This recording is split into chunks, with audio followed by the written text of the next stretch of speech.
আসসালামু আলাইকুম। Hello viewers, মজাদার কাঁঠালের পিঠা রেসিপি নিয়ে হাজির হয়েছি আপনাদের সামনে।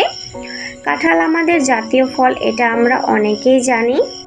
কাঁঠাল ফলটি আমরা অনেকে খেতে অনেক পছন্দ করে থাকি, আবার অনেকে একদমই পছন্দ করি না। তাই যারা কাঁঠাল খেতে একদমই পছন্দ করেন না তাদের জন্য এভাবে করে কাঁঠাল দিয়ে পিঠা তৈরি করে খেলে একদিকে কাঁঠাল খাওয়া হলো, আবার অন্যদিকে পিঠাও তৈরি করে খাওয়া হলো।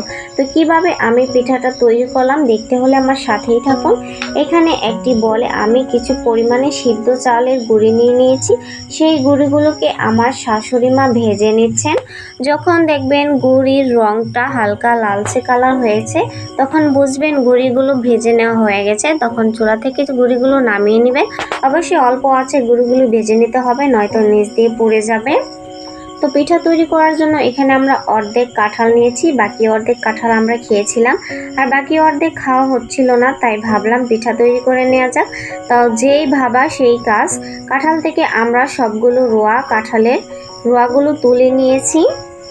দেখেন কাঁঠালের কালারটা কত সুন্দর, একটা বিউটিফুল কালার। দেখতে যেরকম সুন্দর কালার, খেতেও কিন্তু অনেক মজা ছিল। কাঁঠালটি বেশ মিষ্টিও ছিল। তো এখন কাঁঠাল থেকে কাঁঠালের বিচিগুলো ছাড়িয়ে নিতে হবে।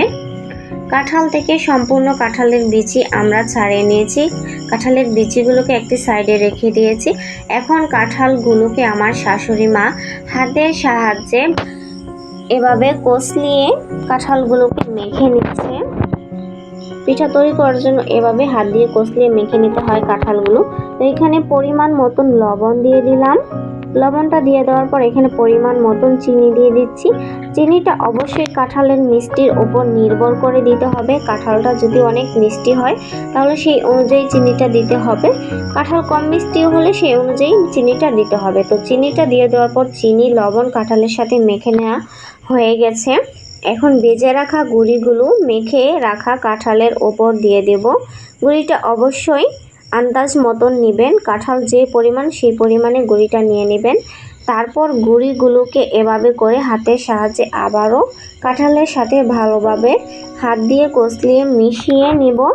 তো আমাদের কাঁঠালের পিঠা তৈরির জন্য কাইটা তৈরি হয়ে গেছে। দেখেন কত সফট এবং নরমভাবে আমরা কাইটা তৈরি করেছি। তো কাইটা আমার তৈরি হয়ে গেছে। এখন কাঁঠালের পিঠা বানানোর জন্য আমার কিছু কলা পাতার প্রয়োজন। তো কলা গাছ থেকে এখন আমি একটা কলা পাতা কেটে নিয়ে যাচ্ছি। দেখেন পাতাটা কত সুন্দর, পাতা কিন্তু কোনো ছেঁড়া ফাড়া নেই, ছেঁড়া ফাড়া যুক্ত কলা পাতা নিতে হবে। তো একটা পরিষ্কার কাপড় দিয়ে এখন কলা পাতাটাকে মুছে নিচ্ছি। তো পিঠাটা আমি যতটুকু পরিমাণে বানাবো ততটুকু পরিমাণ অনুযায়ী কলা পাতাটা ছিঁড়ে নিয়েছি।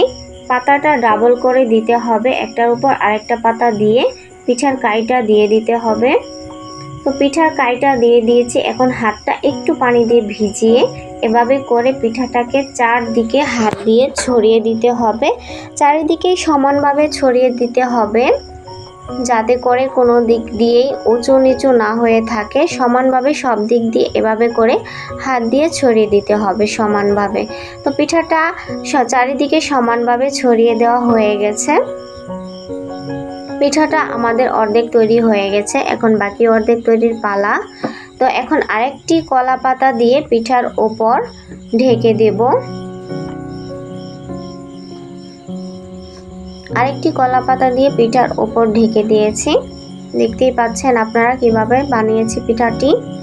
তো পিঠাটা তৈরি হয়ে গেছে। এখন পিঠাটি একটি কুলার মধ্যে উঠিয়ে নেব। এখন আমি রান্নাঘরে চলে যাব। তো চুলায় একটা তাওয়া বসিয়ে দিয়েছি। তাওয়া বসিয়ে দেওয়ার পর জালটা একটু বাড়িয়ে দিবেন। তাওয়াটা গরম হয়ে আসলে চুলার জালটা কমিয়ে নিতে হবে। বেশি জাল দিলে পিঠাটা পুড়ে যাবে, ভিতরে হবে না, উপর দিয়ে হয়ে যাবে, ভিতরে কাঁচা থাকবে। তো পিঠাটা এখন একটা ঢাকনা দিয়ে ঢেকে রেখেছি। 4 থেকে 5 মিনিটের মতন অপেক্ষা করব। অপেক্ষা করার পর আবার আসলাম, ঢাকনাটা খুলে এখন পিঠাটা উল্টিয়ে নিতে হবে। পিঠার অপোজিট সাইডটা হয়ে গেছে, এখন উপরের সাইডটা হওয়ার জন্য পিঠাটা উল্টিয়ে দিয়েছি। পিঠাটা উল্টিয়ে দেওয়ার পর আবারও ঢাকনা দিয়ে ঢেকে দেব। আবারও 4 থেকে 5 মিনিটের মতন অপেক্ষা করব। এদিকে পিঠাটা হতে হতে অন্য দিক দিয়ে আমরা আরও 2টা পিঠা তৈরি করে নেব। এদিকে আমরা আরও 2টা পিঠা তৈরি করে নিয়েছি। এই পিঠাগুলোকে একই নিয়মে আমরা তাওয়ায় ছেঁকে নেব। তো আবারও ঢাকনাটা খুলে দেখিয়ে দিই পিঠাটা উল্টিয়ে নেওয়ার পর পিঠার কীরকম হয়েছে। তো এই পিঠাগুলো আরও লাল কালার করে ছেঁকে নিতে হবে। আমার কাঁঠালের পিঠাটা তৈরি হয়ে গেছে, দেখেন কত সুন্দর একটা কালার হয়েছে। তো এখন পিঠাটাকে আমি নামিয়ে নিয়েছি।